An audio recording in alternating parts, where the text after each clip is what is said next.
casi que podemos empezar nuestro programa por la leyenda o la historia o la fase de cristianización de este gran emblema motrileño como es nuestro santuario, ¿no, don Manuel? Sí, estamos además en la entrada del Parque de los Pueblos de América.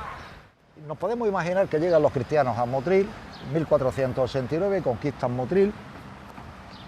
No tienen mucha incidencia los cristianos en Motril, porque la mayor parte de la población cristiana que hay en Motril o en esta zona son militares. Y los militares están en el castillo de Salobreña, no en Motril. Aquí un poco se deja la población, pues la población autóctona que había, musulmana, se deja aquí. Incluso algunos regidores que habían sido también regidores del ayuntamiento musulmán vuelven a ser nombrados por los reyes católicos. Por ejemplo, Farag al-Manjón, que todavía la calle se mantiene el nombre, acá en la Rambla del Manjón, son nombrados por los reyes católicos, se convierten al cristianismo y son pues nombrados también regidores por parte de los reyes católicos de Motril. Y un poco la población de Motril se mantiene un poco, digamos, fuera de la influencia cristiana. Los cristianos eran militares, estaban más interesados en su aspecto militar, como era el castillo de Salobreña, y no interviene. Es decir, que es verdad que Motril tiene una población fundamentalmente mudéjar. Los mudéjares son los musulmanes que están viviendo en zona cristiana allá. Pero ese mismo año de 1500, los reyes católicos le dan Motril a Granada, y es el corregidor de Granada, es el corregidor de Motril. Los motrileños se sintieron absolutamente, las pocas familias que habría en Motril, muy ofendidas, y estuvieron peleados con los granadinos de pleito hasta el siglo XVII. Y en ese proceso siempre pasa lo mismo. Antes o después, la zona tiene que cristianizarse. Claro. La leyenda cuenta... Claro, porque la historia, como decíamos antes, endulzando, ¿no? Claro, si no lo que hacían era embaucar a la gente pensando en cristianizarla, ¿no? Recordemos la historia, la Virgen de la Antigua en Almuñécar, aparece en la misma época, más o menos, aparece la Virgen del Mar de Armería, la Virgen de la Cabeza de Motril. Y todas con historias muy similares.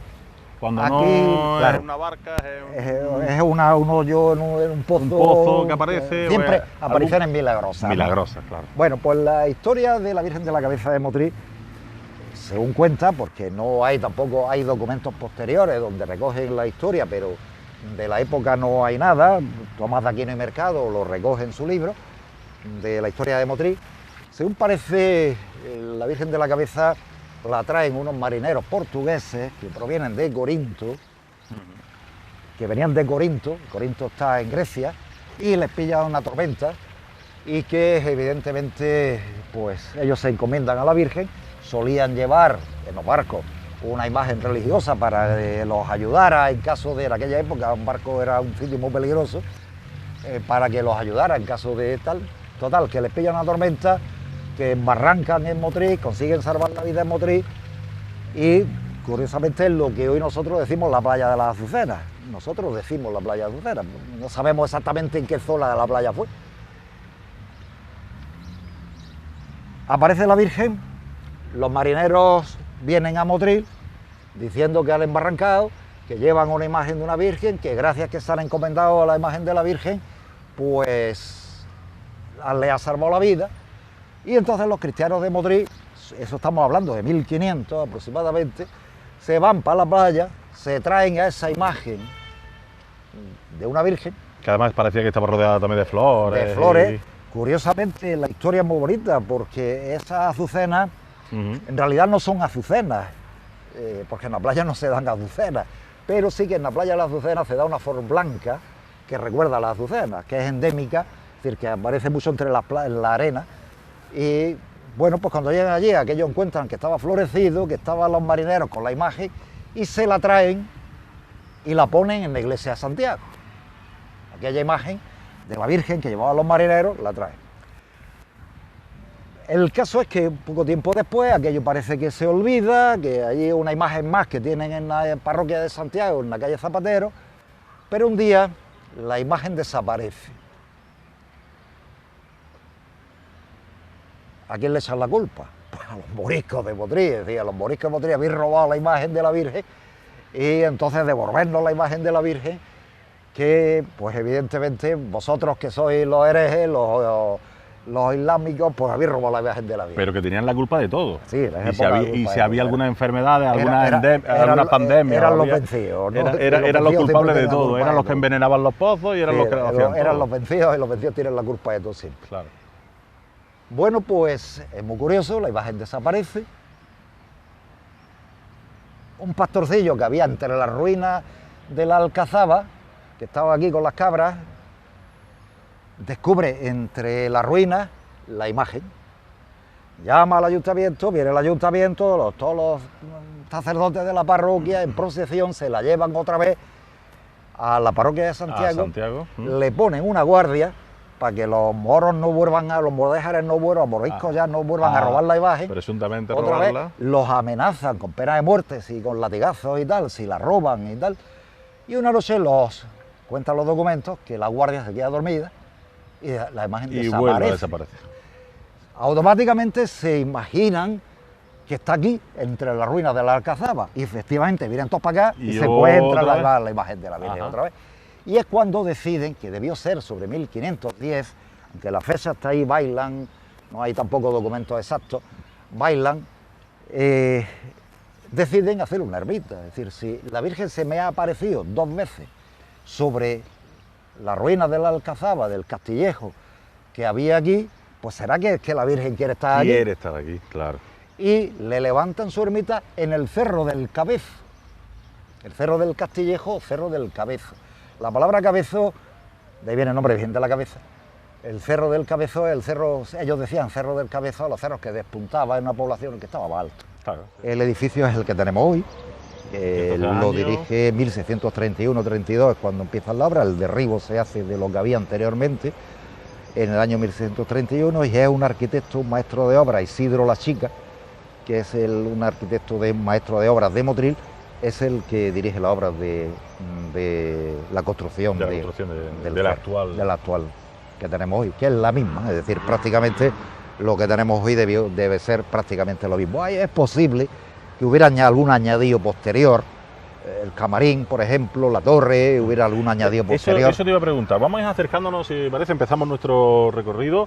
Síganos ustedes, por favor, puesto que yo vuelvo a insistir, que a mí me encanta, ¿no? Como fisonomía, como Es muy iglesia, bonito. sobre todo porque yo no he encontrado nada parecido, ¿no? Eso es lo bueno, no hay No nada parecido. No hay a parecido. nivel por lo menos Hombre, de la España, iglesia, no. construcción de 1631 hasta el 35, por lo tanto es una iglesia barroca, y está en ese aspecto perfectamente, se puede ver, pues es verdad que tiene toques de neoclásico metido ahí, pero son añadidos posteriores, ¿no?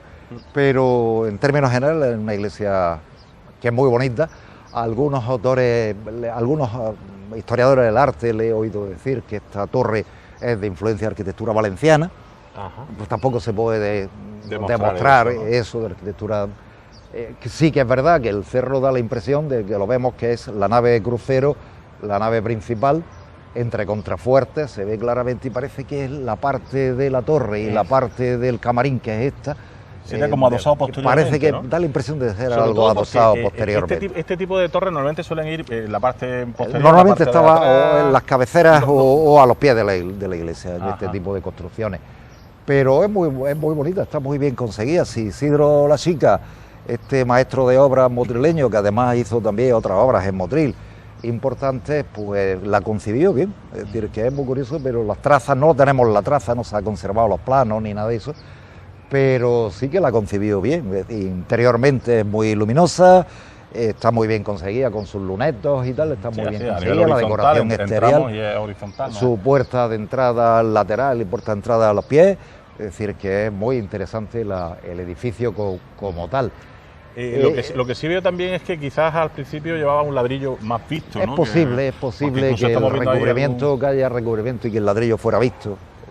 Antiguamente las iglesias se usaban de ladrillo visto, no había tanto recubrimiento de un enfoscado de imitación, ¿no? Como se ve, parece que es con ladrillo y rectángulos. En realidad lo que hay debajo es ladrillo y los rectángulos esos son de piedra, son piedras, ¿no? con laja de mármol. No, de piedra, trozos de piedra para darle consistencia al muro. Y está muy bien lograda, los contrafuertes, Sí. su cimborrio, la parte de arriba, Es decir, indudablemente tiene toda una estructura pues muy bien hecha. Yo creo que se hizo además muy bien diseñada. Sí, sí, sí. Y ya en el propio diseño, cuando se hace la torre, se le da sensación de verticalidad, un poco para acompañar la verticalidad del propio cerro hacia arriba, se le da verticalidad, que se acentúa en los años 60, a principios, finales de los 50, con la terminación del reloj y la torre de arriba de la cúpula, claro. Porque, bueno, de hecho tenemos fotografías donde no está eso se hace en los finales de los 50. Esa cúpula, que volvemos a insistir, a mí también me encanta porque le da todavía la estira, todavía claro, más, le da más verticalidad, le da sensación más verticalidad y compensa mucho más las formas que tiene, ¿no? Claro, o sea, compensa, es una iglesia que es corta, pues tiene nave corta, pues no tiene más espacio, realmente no hay mucho más espacio en el cerro para construir. Y optó ya el propio diseño de Isidro Las Chicas, nada más que con la torre es una torre que tiene 1, 2, 3, 4 y 5 cuerpos de altura, es decir, que indudablemente el último es de campana, tiene 5 cuerpos, que ya es una torre alta, indudablemente que sobrepasa casi en 2 cuerpos a la iglesia, ¿no? Y eso se le acentúa cuando se construye pues, la parte de arriba donde está el reloj, que se hace a finales de los 50. Una pregunta, y sin ánimo de polémica. El reloj, los relojes habituales de los campanarios y tal, sobre todo en la costa mediterránea, a nivel... suelen ser blancos, ¿no? Suelen ser de cera blanca, pero aquí se eligió seguramente por el tono de la fachada, del tono rojizo de la fachada, ¿no? Acompañar el tono de la fachada. Estilo italiano, creo yo, ¿no? Sí, es que este edificio es un edificio barroco del 17, de principio de la primera mitad del 17, y está muy bien concebido, es lo que la decoración exterior con los mamelones ahí, es decir, que indudablemente está muy bien concebida el edificio, está muy bien concebido. Es verdad que no tiene mucho espacio, es verdad que es un edificio que no tiene demasiado espacio porque la superficie del cerro es corta. Claro. Lo que no sabemos es cómo sería el convento. Si el convento sería más grande, vendría hasta más abajo, porque sí que es verdad que se le autoriza a los frailes franciscanos a ampliar la superficie del cerro, tanto hacia poniente, a levante y hacia el sur, y hacia el norte, hacia el terral, como decían ellos en aquella época, el norte, para ampliar el convento. No sé, lo que no sabemos, como tampoco se ha conservado, ni dibujos, ni planos. Y sus zonas de huertos, sus zonas de cosas que normalmente se no están. Es decir, a lo mejor este edificio incluso más pequeño que el convento de San Francisco que hubo aquí. Convento de San Francisco donde estuvo con un religioso que después se hizo muy famoso, no era de Motril, pero estuvo aquí en este convento de San Francisco cuando estaba aquí, el convento de San Francisco, que es el padre Vascones. El padre Vascones tiene un libro sobre la buena muerte, sobre cómo ayudar al bien morir en aquella época, que fue una de las grandes ediciones de España en el siglo XVII. El padre Vascones tenía la costumbre, nos podemos imaginar un Motril nocturno, donde las calles no tenían ningún tipo de iluminación y el padre Vascones se vestía con su hábito, salía por las calles de Motril, eran pues... había muchos trabajadores de los ingenios, gente joven generalmente y tal, y él iba pregonando, lo cuenta Rodríguez Martín, Ortiz del Barco, lo cuenta que iba pregonando por las calles diciendo: un alma tienes y no más, si la pierdes caerás, ¿no? Y nos podemos imaginar... Un alma tienes y no más. Y no más, y si la pierdes caerás. ¿Qué harás?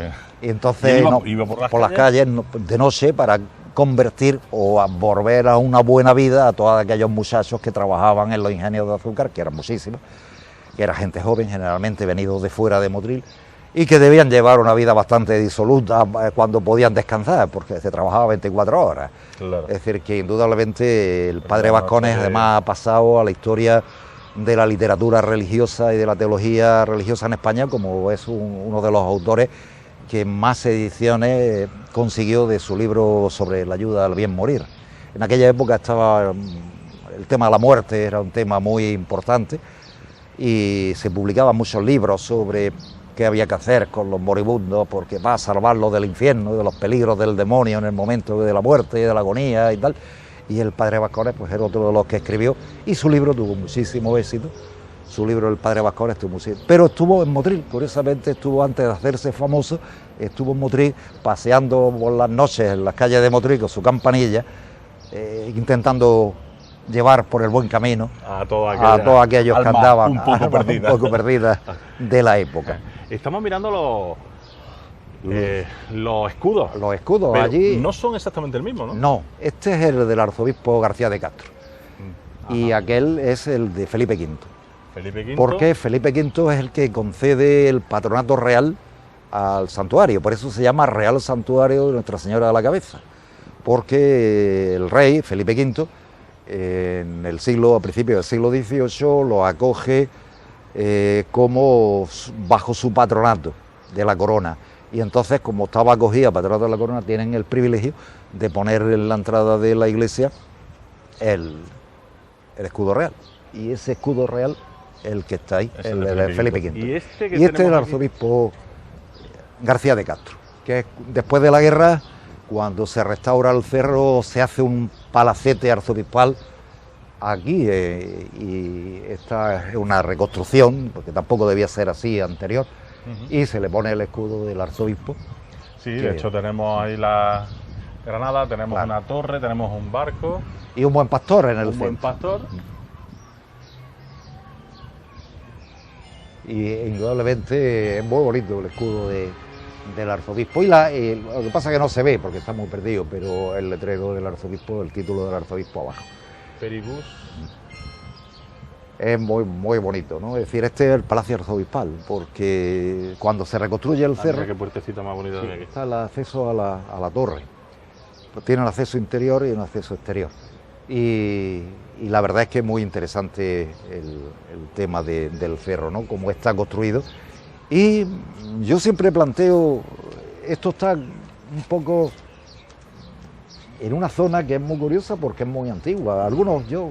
Quizás en el programa anterior lo decíamos, algunos autores hablaban de que aquí habían aparecido restos romanos, restos fenicios. Fenicios, ¿no? Hablábamos de restos tuberías y esas cosas. Bueno, no lo sabemos. No hay datos, realmente no hay datos. De eso estuvimos hablando de ese tema. Es muy curioso. Ahora, ¿hasta dónde llegaba la construcción del castillo? Pues tampoco lo sabemos. No hay ningún dibujo del castillo, no hay ninguna planimetría. Sí que el cerro debió estar más elevado. Pero lástima que no se haya conservado nada. Seguramente porque el archivo de la iglesia, se destruyó en época de la Guerra Civil. Como se quemó, desapareció el libro de los milagros de la Virgen de la Cabeza, que debió ser muy curioso, un libro de tapas negras que había aquí en el archivo del santuario, donde se recogía la historia de los milagros de la Virgen de la Cabeza en la historia de Motril. Vamos, yo conozco hasta algún milagro de la Virgen de la Cabeza en los Andes, en Argentina. ¿De nuestra Virgen? Claro, en los Andes. Sí, unos españoles que andaban por los Andes en la época del siglo XIX, pues iban por los Andes y se encontraron con una manada de lobos que los perseguían, ¿no? Y se encomendaron a la Virgen de la Cabeza y se libraron de los moros, de los lobos, ¿no? Es muy curioso, pero la Virgen de la Cabeza. ¿Y todas esas leyendas, todas esas historias se recogían en un... Había un libro que era el libro de los milagros, que casi todos los santuarios había, sobre todo estas vírgenes milagrosas, donde había mucha gente. La propia Isabel de Portugal se encomienda a la Virgen de la Cabeza por la enfermedad de su hijo, por eso uno de los mantos que tiene la Virgen de la Cabeza de la reina Isabel de Portugal, y por lo tanto, pues evidentemente estos tipos de santuarios pues siempre tenían su libro de milagros, siempre hay historia de milagros, ¿no? Conocemos muy poco. Conocemos quizás más modernos, pero antiguos conocemos muy, muy pocos, ¿no? Seguramente pues todo el archivo del santuario debió de perderse cuando se quema esto en la época de la Guerra Civil, ¿no? Y la verdad que fue una lástima perder una documentación así para la historia de la ciudad. Sí, porque yo imagino que a lo largo de la historia se acumularían ya no solo documentos y libros, sino... Claro, claro, aquí no había nada de bautizo, esto es un santuario, ¿no? Los bautizos y esas cosas se hacían en la iglesia mayor, en la parroquia, ¿no? Pero que sí, aquí sí que hay enterramientos también, ¿no? Familias Los Herrera, por ejemplo, la familia Herrera, una familia que es muy importante en el Motril del siglo XVII y XVIII, están enterrados los aquí. Del Palacete justo que tendría el palacete enfrente, están enterrados aquí y vamos, yo pude ver la tumba cuando se arregló el suelo, ya estaba saqueada no sé si en época de los franceses o en época de la Guerra Civil, el caso que estaba rota, se conservaban algunos trozos de la lápida y pude ver pues a los lados del crucero, dos tumbas, dos enterramientos, pues seguramente uno con muchas letras que debían ser de los capellanes de los que estuvieron aquí a lo largo de la historia, que se enterarían aquí, y de esta familia real. Incluso aquí estuvo también, se le dio culto no solo a la Virgen de la Cabeza, sino también se le dio culto a San Telmo. A San Telmo. El patrón de los marineros. También, el San Telmo tuvo su capilla, aquí también el santuario de la Virgen de la Cabeza. Quizá porque de aquí también se veía. Claro, por aquí se veía el mar, ¿no? Y indudablemente San Telmo, patrón de los marineros, pues también tuvo su capilla y su imagen aquí en la iglesia del santuario. Luego hablaremos también del Nazareno y de la importancia, porque además aquí es donde el Nazareno siempre viene, donde estamos precisamente y eso, a bendecir, ¿no? Nosotros tenemos la costumbre, o pensamos que eso es con los terremotos.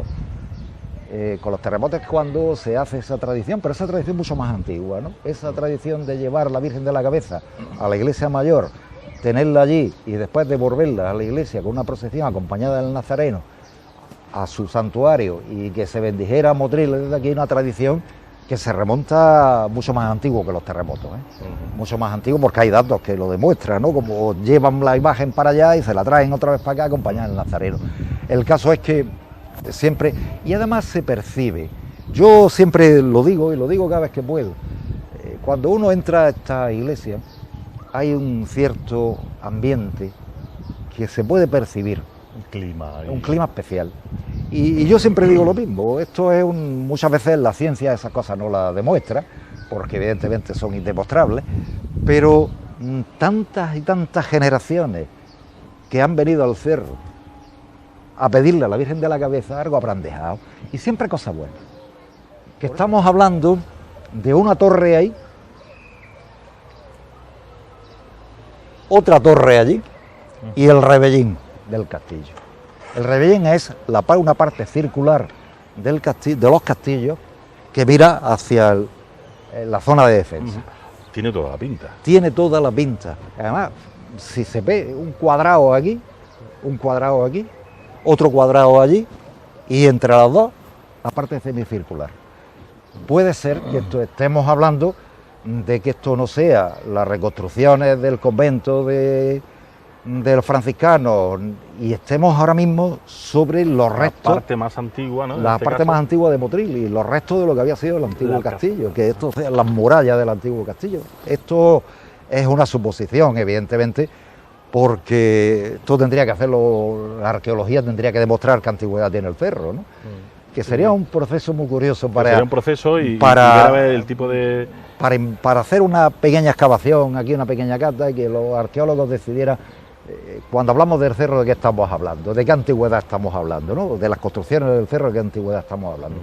Y sería una cosa tan fácil como rebajar un poco, hacer una cata y que los arqueólogos que saben de esto... Ver un poco de cimiento, ver cuándo se construyó, porque a lo mejor estamos viendo aquí una muralla musulmana.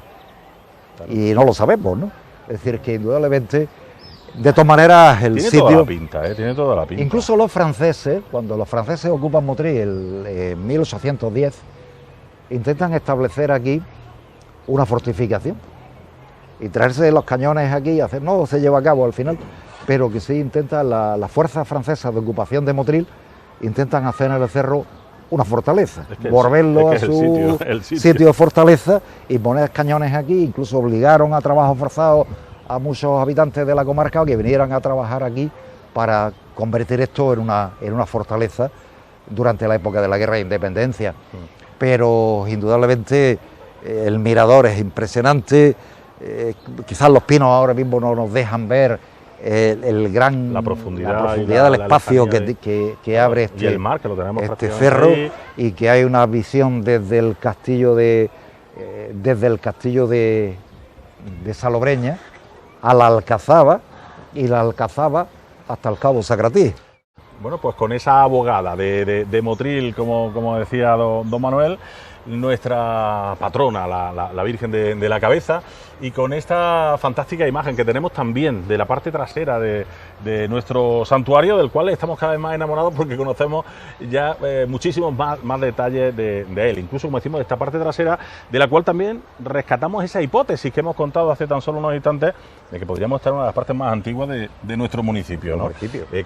Con esa posibilidad de que, sobre todo, este muro redondeado que estamos viendo aquí, pues formara parte de la fortaleza más antigua de nuestro municipio. Y aquí lo vamos a dejar en el día de hoy. Nosotros, si te parece, don Manuel, vamos a seguir todavía, porque hay muchas más cosas que contar, y porque no sé yo si al final nos meteremos en leyendas y en cosas curiosas que también siempre envuelven, ¿no?, de halo mágico, estas zonas, ¿no?